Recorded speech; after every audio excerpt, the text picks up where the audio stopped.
আমার স্ক্রিন দেখা যাচ্ছে।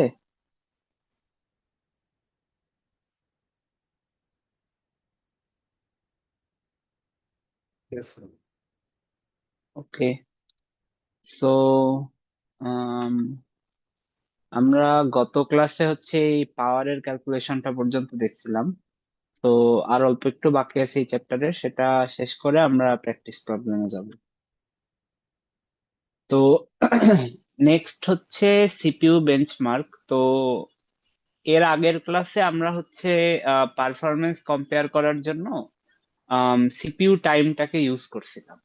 তো আপনাদের মনে আছে কিনা, আমি যদি একটু ব্যাক যাই, যে আমরা বিভিন্ন ফর্মুলা দিয়ে সিপিইউ টাইমটা বের করা শিখছি। যে একটা প্রোগ্রাম রান হইলে তার ক্লক রেট কত হইলে বা ইনস্ট্রাকশন কাউন্ট এত, সেটার উপর ডিপেন্ড করে সিপিইউ টাইম কত হইতে পারে সেটা বের করা যায়। তো যদি আমরা দুইটা ডিভাইস কম্পেয়ার করতে চাই, তাহলে সেই দুইটা ডিভাইসের সিপিইউ টাইম বের করে আমরা কম্পেয়ার করি আর কি। তো এইভাবে পারফরমেন্স কম্পেয়ার করা যায়, বাট বিষয়টা হচ্ছে যে অনেক সময় ডিফারেন্ট আর্কিটেকচারের সিপিইউ ডিফারেন্ট ধরনের ইনস্ট্রাকশনে ভালো করে। কিছু সিপিইউ এক ধরনের ইনস্ট্রাকশনে ভালো করে, কিছু সিপিইউ আরেক ধরনের ইনস্ট্রাকশনে ভালো করে। এটা একটা বিষয়। প্লাস একটা সিঙ্গেল প্রোগ্রাম রান করার মাধ্যমে তো আপনি আসলে বুঝতে পারবেন না যে কোনটা ভালো কোনটা খারাপ। আমাদের উচিত হবে অনেকগুলা প্রোগ্রাম পরপর রান করা, করে ডিসাইড করা ওভারঅল পারফরমেন্সের উপর বেস করে যে কোন সিপিইউটা বেটার পারফর্ম করতেছে, তাই না? তো সেটার জন্য সিপিইউ বেঞ্চমার্কের একটা ওয়ে আছে, যেটাকে বলা হচ্ছে স্পেক সিপিইউ বেঞ্চমার্ক। স্পেক হচ্ছে একটা কোম্পানি আর কি, কোম্পানি বা একটা স্ট্যান্ডার্ড আর কি, যে স্ট্যান্ডার্ড পারফরমেন্স ইভালুয়েশন কর্পোরেশন। ঠিক আছে। সো এটার উপর বেস করে আমরা হচ্ছে পারফরমেন্স কম্পেয়ার করতে পারি। এটা একটা কি বলবো, standardised way of comparing CPU performance. এখানে আসলে তারা কি করে দেখেন, এখানে অনেকগুলো প্রোগ্রাম আছে। এই যে 1 2 3 4 5 6 7 8 9 10, 10টা প্রোগ্রাম আছে। ঠিক আছে। সো এই 10টা প্রোগ্রাম প্রিভিয়াসলি একটা বেসলাইন সিপিইউতে অলরেডি রান করা হয়েছে। ঠিক আছে। অর্থাৎ তাদের কাছে একটা রেফারেন্স আছে যে ইন জেনারেল বা একটা সাধারণ মানের সিপিইউতে এই প্রোগ্রামগুলা রান হইতে কত সময় লাগে, সেটা তাদের কাছে হিসাব করা আছে। তো দেখেন, এই যে এখানে দেওয়া আছে reference Times.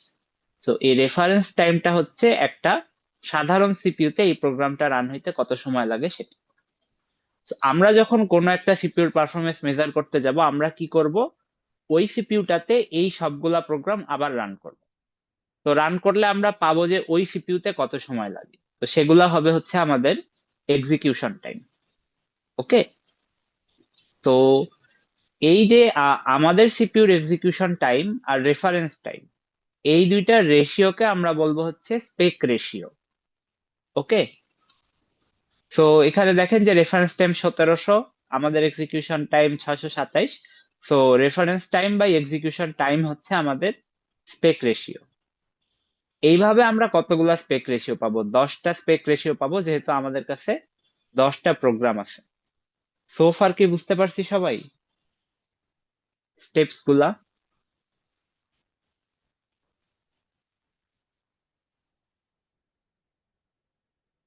Hello? Yes, sir. জি স্যার। আচ্ছা, হ্যাঁ। তো আমরা এরকম 10টা প্রোগ্রাম বিভিন্ন ভাবে, মানে 10টা প্রোগ্রাম রান করে একটা জেনারেল সিপিইউর এগেইনস্টে আমরা পারফরমেন্সটা কম্পেয়ার করব, যে আমাদের সিপিইউ একটা জেনারেল সিপিইউর চেয়ে কত গুণ ভালো। তো সেটা কম্পেয়ার করে আমরা এরকম 10টা রেশিও পাইলাম, তাই না?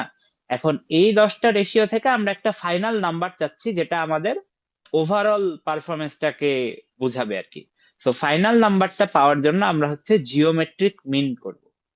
জিওমেট্রিক মিন কিভাবে কাজ করে, আমি এটাকেই দেখাই। এই যে 10টা নাম্বার আছে, এগুলাকে আমরা গুণ করব একটার পরে আর একটা। সো আমরা করব হচ্ছে 2.83 into 4.61 into and so on. এভাবে আমরা এগুলাকে গুণ করে যাব। ঠিক আছে। তো 10টাকে গুণ করলাম, দেন যেটা পাবো সেটার 10th রুট নিব। ওকে, তো এটাকে বলা হয় হচ্ছে জিওমেট্রিক মিন। বেসিক্যালি এই 10টা নাম্বার গুণ করে সেটা টেন্থ রুট নিলে আমরা যে নাম্বারটা পাবো সেটা হবে আমাদের ফাইনাল স্পেক রেশিও, বা সেটা দিয়ে আমরা বুঝতে পারবো যে ওভারঅল আমাদের সিপিইউটার পারফরমেন্স কিরকম। বুঝতে পারছি?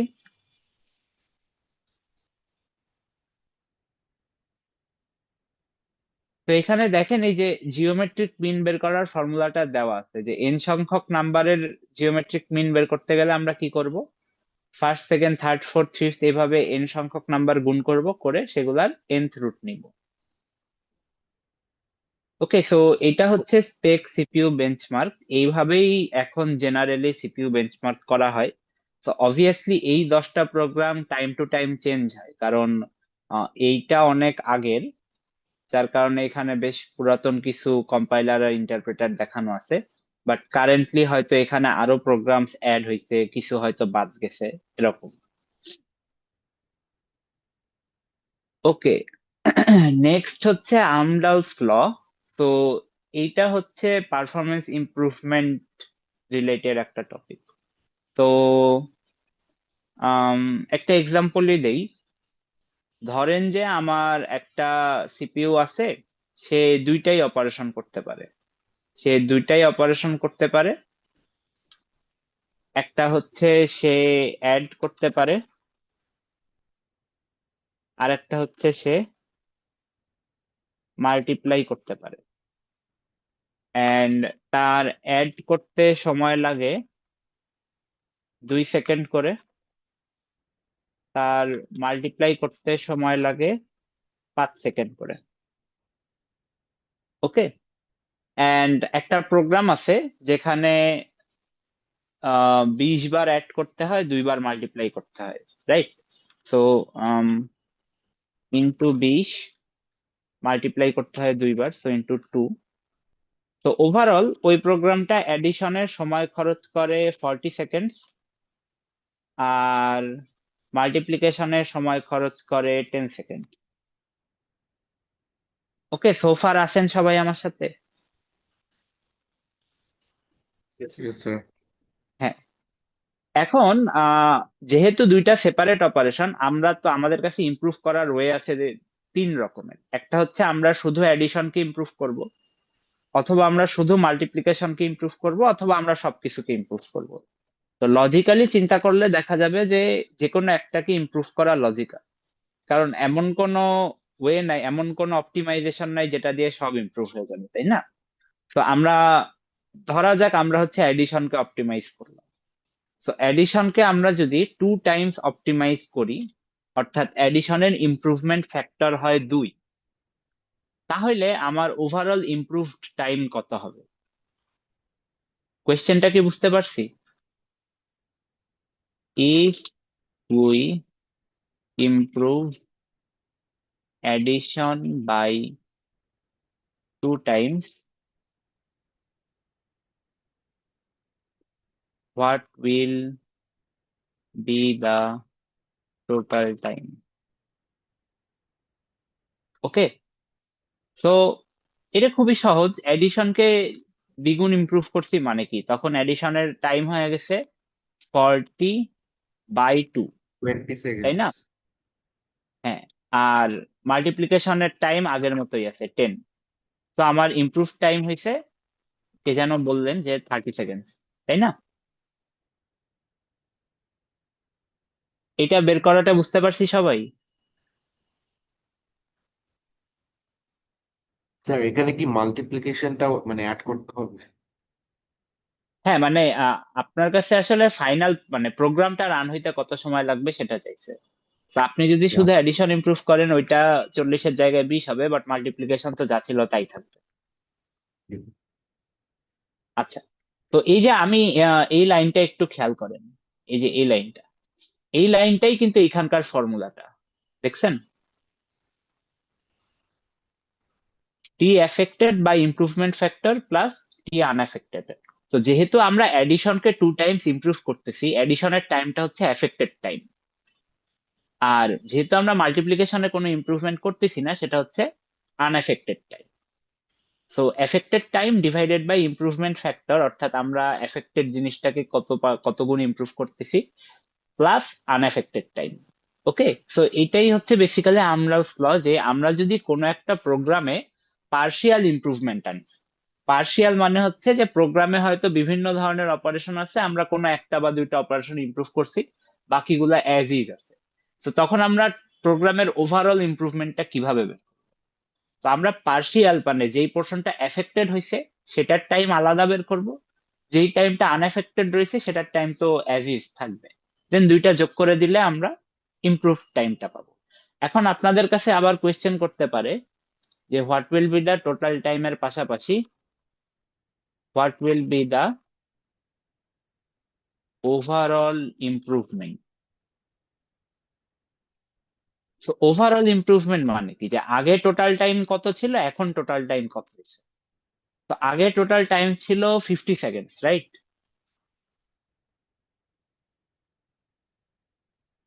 আপনারা কি আছেন আমার সাথে? Yes, sir. Yes sir. আচ্ছা, বুঝতে পারতেছেন তো? না বুঝলে বলবেন। তো আগে টাইম ছিল 50 সেকেন্ডস, আর এখন টাইম হয়েছে 30 সেকেন্ড। তো ওভারঅল ইমপ্রুভমেন্ট কত হয়েছে?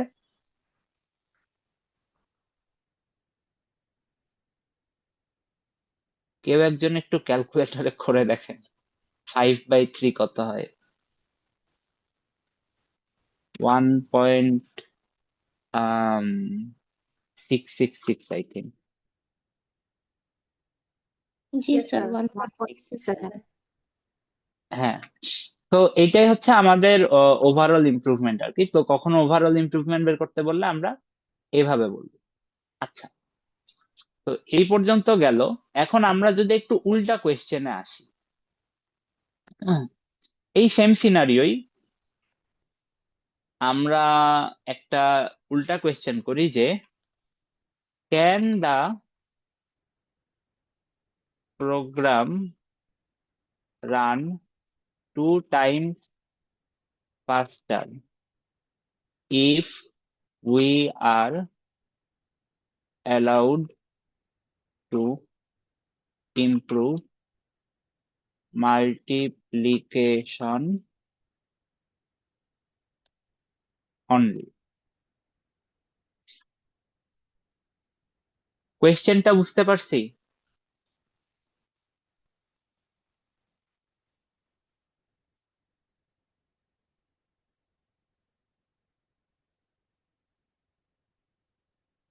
না বুঝলেও বলেন, আর না স্যার, বুঝলেও বুঝলাম না। বলেন। বুঝেন নাই? আচ্ছা, সো বিষয়টা হচ্ছে যে প্রোগ্রামটা মানে আমার অরিজিনাল প্রোগ্রামটাতে কারেন্টলি কত টাইম লাগতেছে? 56। 50 সেকেন্ড লাগতেছে, তাই না? টোটাল টাইম হচ্ছে 50 সেকেন্ড। এখন কোয়েশ্চেন হচ্ছে যে আমি কি প্রোগ্রামটাকে 2 টাইমস ফাস্টার রান করতে পারবো কিনা যদি আমি শুধু মাল্টিপ্লিকেশন ইমপ্রুভ করি। ঠিক আছে, অর্থাৎ শুধু মাল্টিপ্লিকেশনকে ইমপ্রুভ করে এই প্রোগ্রামটাকে 2 টাইমস ফাস্টার করা পসিবল নাকি পসিবল? সো এইটা প্রুফ করতে গেলে আমরা হচ্ছে উল্টা দিক থেকে আসবো। So if we run the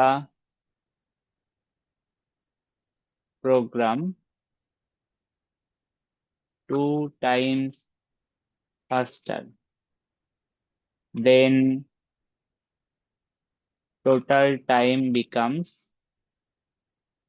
total time কত হয়? 25 সেকেন্ড। 25 সেকেন্ড, তাই না? যেহেতু দ্বিগুণ ফাস্টার, তার মানে আমি 50/2, 25 সেকেন্ড হচ্ছে আমার time.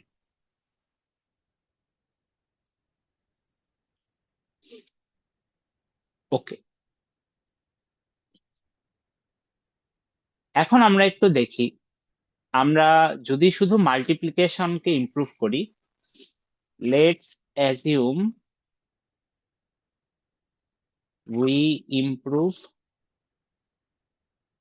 Multiplication n times to achieve this। অর্থাৎ আমরা মাল্টিপ্লিকেশনকে n টাইমস ইমপ্রুভ করছি যাতে করে আমার টোটাল টাইম 50 থেকে 25 হয়ে যায়। ওকে, তো তাহলে একটা ইকুয়েশন লেখা যাবে। ইকুয়েশনটা কি হবে? 25 second equals to 10/n plus 40। আমার ইকুয়েশন লেখাটা কি ঠিক আছে?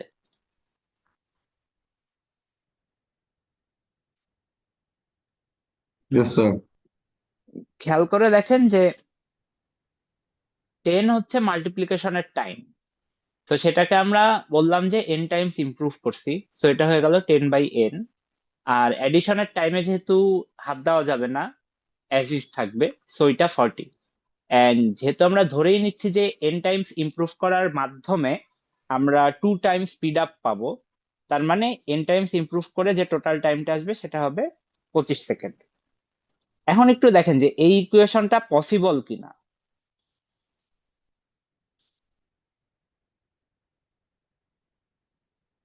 বা এটা সলভ করলে n এর ভ্যালু কত আসে? নেগেটিভে চলে যায়। নেগেটিভে আসে, তাই না? তো Yes, sir. স্যার এখানে n n কি 2 হবে ক্যানট, না? না না, এইটাই হচ্ছে ডিফারেন্স। দেখেন, আহ এইখানে যে ইমপ্রুভমেন্ট ফ্যাক্টরটা লেখা আছে,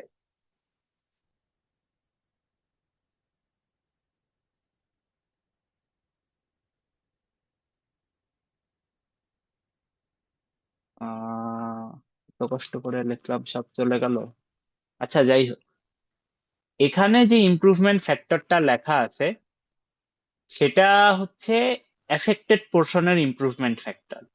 অর্থাৎ আমি যে অ্যাডিশনকে 2 টাইমস ইমপ্রুভ করতেছি, সেই 2, মানে যদি বলা হয় যে অ্যাডিশন 2 টাইমস ইমপ্রুভ করা হয়েছে, তাহলে এখানে 2 আসবে। বাট যখন কিনা বলা হবে যে ওভারঅল স্পিড আপ 2, তার মানে হচ্ছে যে এই ইমপ্রুভ টাইমটা অরিজিনাল টাইমের অর্ধেক। আমি কি বুঝাইতে পারছি? জি স্যার। হ্যাঁ। তো কখনো যদি বলা হয় ওভারঅল স্পিড আপ এত, সেটা কিন্তু ইমপ্রুভমেন্ট ফ্যাক্টরের ভ্যালু না। ইমপ্রুভমেন্ট ফ্যাক্টরের ভ্যালু হচ্ছে আপনি পার্শিয়ালি কতটুকু ইমপ্রুভ করছেন সেটা। ওকে, সো এটাই আর কি আমি যেটা দেখাইলাম, যে অনেক সময় দেখা যাবে যে এরকম কোয়েশ্চেন আসবে যে ওভারঅল এত টাইমস ইমপ্রুভমেন্ট পাওয়া যাবে কি যাবে না। তো তখন আমরা এরকম এন ধরে দেখব, যে এন যদি নেগেটিভে চলে আসে তাহলে এটা করা যাবে না, আদারওয়াইজ করা যাবে। ওকে, সো এইটা গেল আমডালস ল। লাস্ট টপিক, এটা হচ্ছে মিপস। মিপস হচ্ছে millions of instructions per second. তো ইনস্ট্রাকশনস পার সেকেন্ড মানে হচ্ছে প্রতি সেকেন্ডে কতগুলা ইনস্ট্রাকশন রান করতে পারে একটা ডিভাইস। ওকে, সো ইনস্ট্রাকশনস পার সেকেন্ড কিভাবে বের করব আমরা, বা ফর্মুলাটা কি হইতে পারে?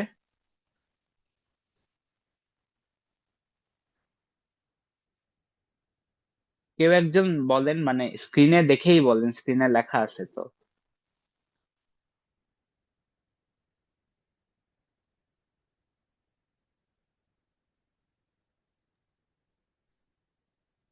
আচ্ছা, আমি বলি। আম সো কে যেন মেসেজ দিছে।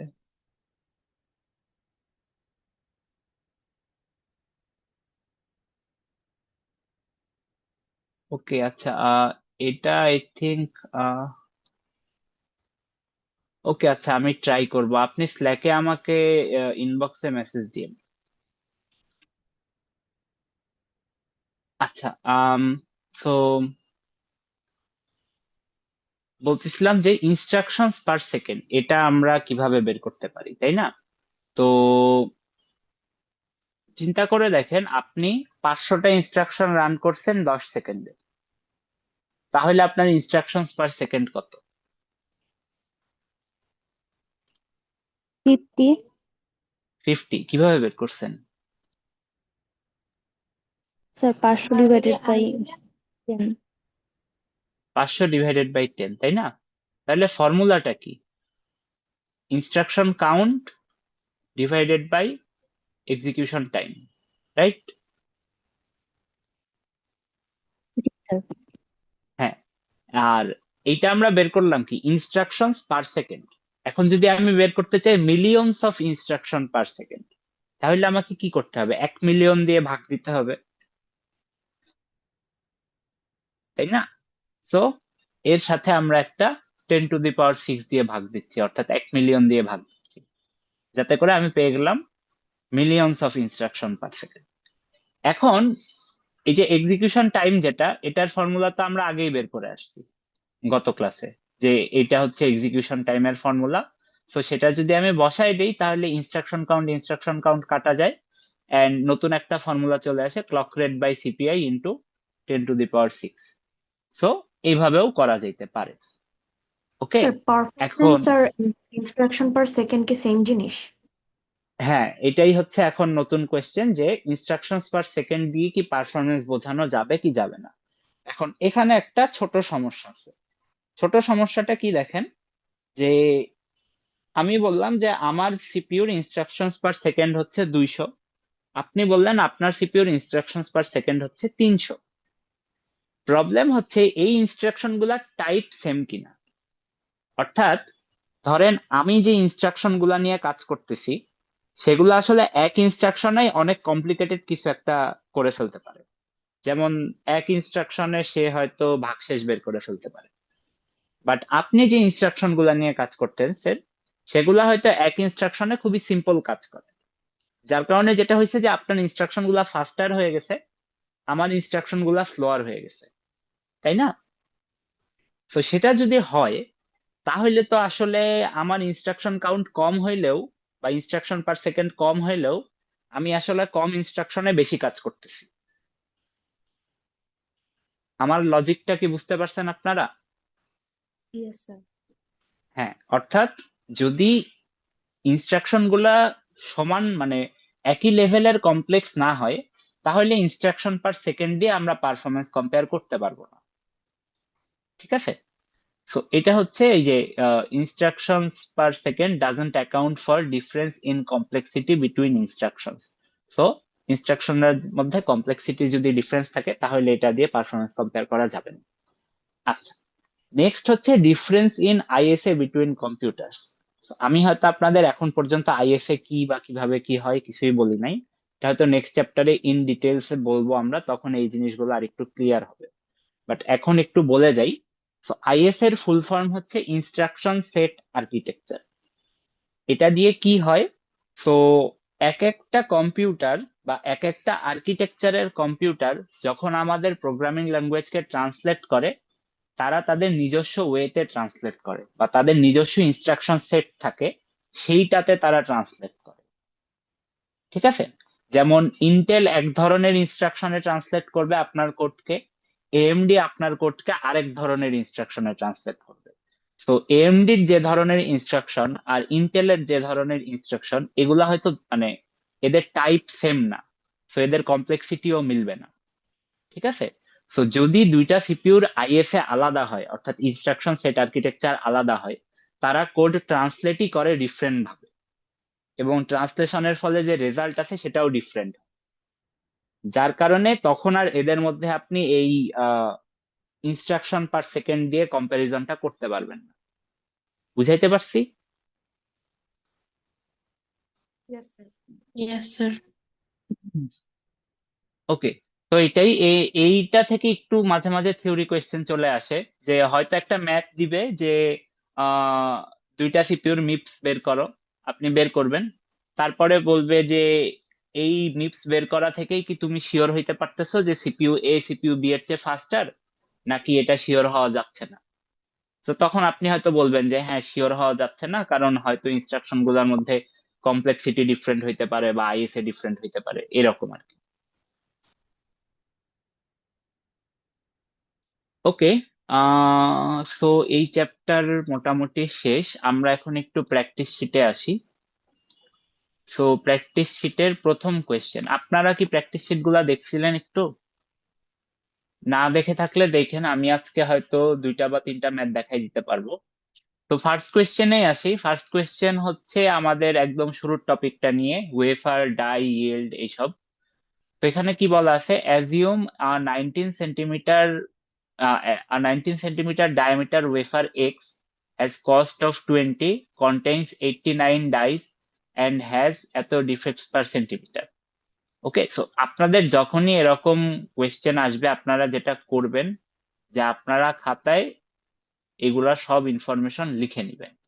ঠিক আছে, তো আমাদের কাছে কি আছে, ডায়ামিটার হচ্ছে 19, এটাকে আমরা D1 বলি যেহেতু আমাদের আরেকটা ওয়েফার আছে পরে। ডায়ামিটার 19 সেন্টিমিটার, দেন কাউন্ট হচ্ছে কাউন্ট হচ্ছে 89, কস্ট হচ্ছে 20, আর ডিফেক্ট পার এরিয়া হচ্ছে 0.023। তো এই তো এইভাবে আপনারাও লিখে নিবেন। দেন সেম ইনফরমেশন গুলো হচ্ছে আরেকটা ওয়েফারের জন্য দেওয়া আছে, যে another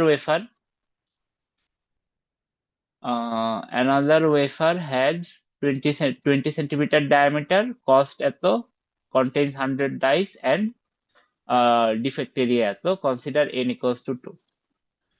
সো এরপরে দুইটা থিওরিটিক্যাল কোয়েশ্চেন, এগুলার অ্যান্সার আই থিংক আমি ক্লাসে বলে দিছি, যে yield কি, then dies per wafer equal to wafer area by die area, এখানে কেন অ্যাপ্রক্সিমেট দেওয়া কেন ইকুয়াল দেওয়া না, এই দুইটা আমি ক্লাসে আসলে বলে দিছি। সো আই থিংক এটা আপনাদের পারার কথা। নেক্সট কোয়েশ্চেন হচ্ছে find the yield for both wafers. তো এটা কি ফর্মুলা দিয়েই করা যাবে নাকি অন্য কিছু করতে হবে? স্যার এখানে আগে ওই যে ডায়েরিয়াটা বের করে নিতে হবে, তারপর হচ্ছে আমি এটা ইয়েল্ডের সূত্রে বসাতে পারবো। হ্যাঁ, তো yield-এর ফর্মুলাতে আমাদের কাছে কি কি প্রয়োজন ছিল? yield-এর ফর্মুলাতে আমাদের প্রয়োজন ছিল হচ্ছে ডাই এরিয়া, দেন হচ্ছে ডিফেক্টস পার এরিয়া, এই দুইটা ইনফরমেশন দরকার ছিল। এখন ডিফেক্টস পার এরিয়া এটা এখানে দেওয়া আছে, কিন্তু ডাই এরিয়াটা এক্সপ্লিসিটলি দেওয়া নাই, ডাই এর হচ্ছে ডায়ামিটারটা দেওয়া আছে। তো আপনারা তো অবশ্যই ডায়ামিটার থেকে এরিয়া বের করতে পারেন, দেন জাস্ট ফর্মুলাতে বসাই দিবেন। তো এখানে আসলে তেমন কমপ্লিকেটেড কিছু নাই। স্যার এখানে ওই যে যেটা diameter of x probably 19 centimetre দেয়া, এটাকে আবার হ্যাঁ, প্র্যাকটিস শিটে মানে 2 দিয়ে ডিভাইড করে নিচ্ছে কেন? আম কারণ আপনি পাই আর স্কোয়ার করবেন না, এটা তো ডায়ামিটার, আপনি তো রেডিয়াস স্কোয়ার করবেন। ও আচ্ছা, ডায়ামিটার মানে আচ্ছা পরিধিটা, ওকে ওকে। ডায়ামিটার হচ্ছে ব্যাস, ব্যাস রেডিয়াস মানে হচ্ছে আচ্ছা, ব্যাসার্ধ। ওটা হাফ হয়ে যাবে, ওকে হ্যাঁ ওকে হ্যাঁ স্যার। হ্যাঁ, ওকে। আচ্ছা, আর নেক্সট আরেকটা জিনিস বের করতে বলছে, সেটা হচ্ছে find the cost per die of both wafers. Again এটার জন্য সব ইনফরমেশন দেওয়া আছে, প্লাস আপনি ইয়েল্ডটা আগের কোয়েশ্চেনে বের করে ফেলছেন। তো পরেরটায় জাস্ট আপনি হচ্ছে ফর্মুলাতে ভ্যালু বসায় দিলেই কাজ হয়ে যাবে। এখন এগেইন আমি ক্লাসে বলছিলাম যে এরকম ম্যাথ এক্সামে আসবে না, এক্সামে আসবে উল্টা ম্যাথ, অর্থাৎ এই যে যেই ভ্যালু গুলো আপনার এখানে বের করতে বলা আছে, এই ভ্যালু গুলা দেওয়া থাকবে, আপনাকে বের করতে হবে ফর্মুলার ভিতর থেকে কিছু একটা।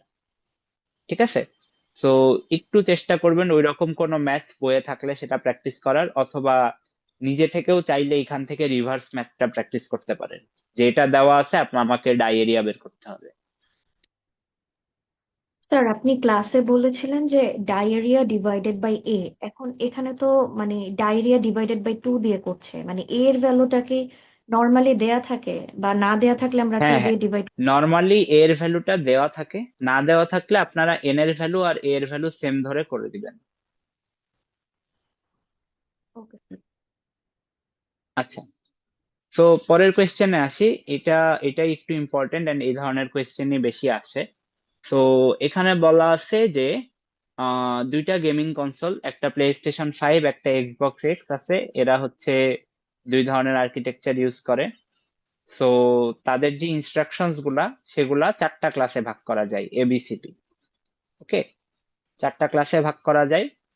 দেন প্লে স্টেশনের ক্লক রেট হচ্ছে 2.7 GHz, অ্যান্ড ইনস্ট্রাকশন সেটের সিপিআই হচ্ছে ক্লাস এ এর জন্য 7, বি এর জন্য 2, সি এর জন্য 3, ডি এর জন্য 6। অ্যান্ড সিমিলার ইনফরমেশন এক্সবক্স এর জন্য দেওয়া আছে, ক্লক রেট হচ্ছে 3, আর প্রত্যেকটা ইনস্ট্রাকশন টাইপের জন্য সিপিআই দেওয়া আছে। অ্যান্ড ফাইনালি বলা আছে যে একটা প্রোগ্রাম আছে যেটা ইনস্ট্রাকশন কাউন্ট হচ্ছে 10⁶, অ্যান্ড এই 10⁶টা ইনস্ট্রাকশনের মধ্যে 30% হচ্ছে ক্লাস এর, 50% হচ্ছে ক্লাস বি এর, 10% ক্লাস সি এর, 10% ক্লাস ডি এর। ওকে, এরপরে আমাদেরকে অনেকগুলো কোয়েশ্চেন করা। এখন কোয়েশ্চেনে যাওয়ার আগেই আপনাদের পরীক্ষায় এগেইন এরকম প্যাসেজ করে ইনফরমেশন দেওয়া থাকলে আপনাদের প্রথম কাজ হবে সেটাকে টেবিল আকারে লিখে নেওয়া, এখানে যেরকম করে লিখে নিচ্ছে।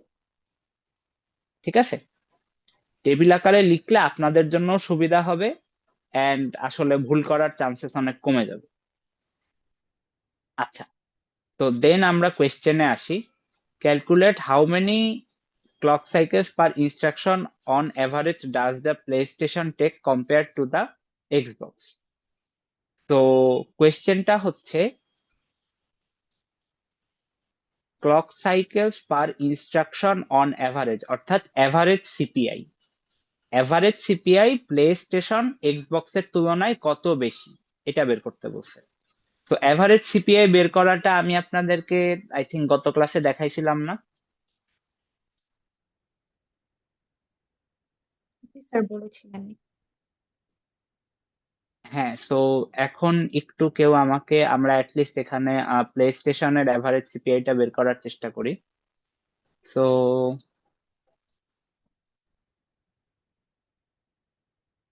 এখানে আমাদের কাছে দেওয়া আছে 30% হচ্ছে ক্লাস এ, অ্যান্ড ক্লাস এ এর সিপিআই হচ্ছে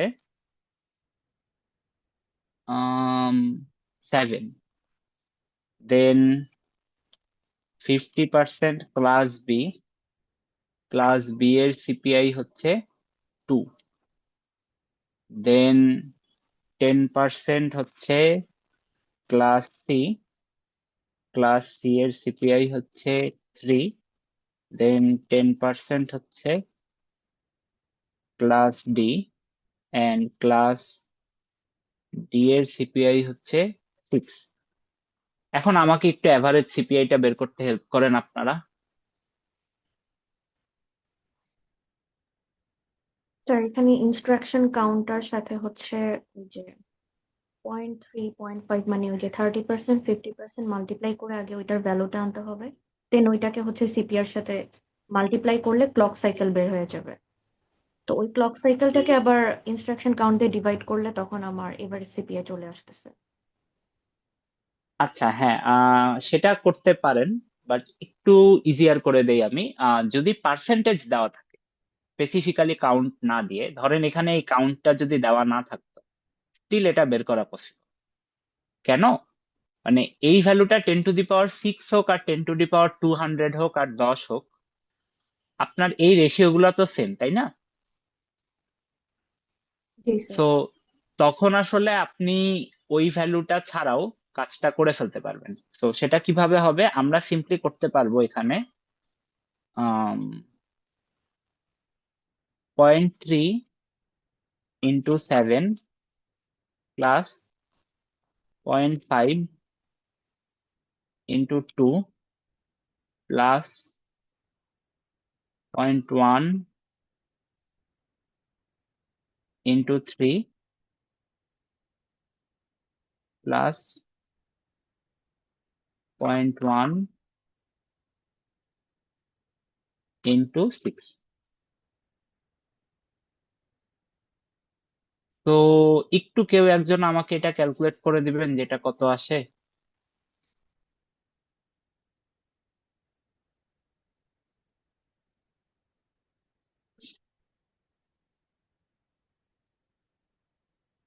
এটা 2.1 প্লাস 1 প্লাস 0.3 প্লাস 0.6, তো 0.934 4 আসে কি? Yes yes sir. স্যার। হ্যাঁ, সো এইটাই। আমরা যদি ইসে যাই, প্র্যাকটিস শিটে যাই, দেখেন এটাও 4ই আসছে। সো প্র্যাকটিস শিটে কিন্তু আপনি যেভাবে বললেন যে ওই ক্লক সাইকেলটা ওইভাবে বের করা, ইনস্ট্রাকশন কাউন্ট বের করে দেন আবার ইনস্ট্রাকশন কাউন্ট দিয়ে ডিভাইড করা, তাই না? তো ওইভাবে করলেও হবে অবশ্যই, বাট পার্সেন্টেজ দেওয়া থাকলে আপনার একটু ইজিয়ার ভাবে এত এভাবে করতে পারেন আর কি। বুঝতে পারছি আমরা? Yes sir. হ্যাঁ, সো এটা একটু ফাস্টার হবে। আই থিংক এই মিটিং এ আর টাইম নাই, আপনারা সবাই কাইন্ডলি 10 মিনিট পরে আবার সেম লিংকে জয়েন করবেন। এই মিটিংটা শেষ হওয়ার পরে 10 মিনিট গ্যাপ দিয়ে আবার সেম লিংকে জয়েন করবেন। আমার আসলে ব্র্যাক থেকে যে প্রিমিয়াম অ্যাকাউন্টটা দিচ্ছে সেটা একটু ঝামেলা হয়েছে, এই কারণে আমাকে এইভাবে ক্লাস নিতে হচ্ছে। সো এটাই আর কি। আই হোপ নেক্সট ক্লাসে আর এই সমস্যাটা থাকবে না। ঠিক আছে, সো এইখানে এটা চাইলে গুগল মিটেও নেওয়া যায় এই প্রবলেমটা অ্যাভয়েডের জন্য। গুগল মিটে আসলে রেকর্ড করাটা একটু সমস্যা, তো এই কারণে থার্ড পার্টি একটা অ্যাপ লাগে, প্লাস তখন দেখা যায় যে রেকর্ডিং এর সাইজ অনেক বড় হয়ে যায়। বাট জুম সামহাও রেকর্ডিং এর সাইজটা ছোট ছোট রাখতে পারে আর কি। আচ্ছা, আমরা একটু পরে 10 মিনিট ব্রেক দিয়ে দেন আবার ক্লাসটা কন্টিনিউ করতেছি। আর জাস্ট 2-3টা প্রবলেম দেখে আমি ছেড়ে দিব। ওকে।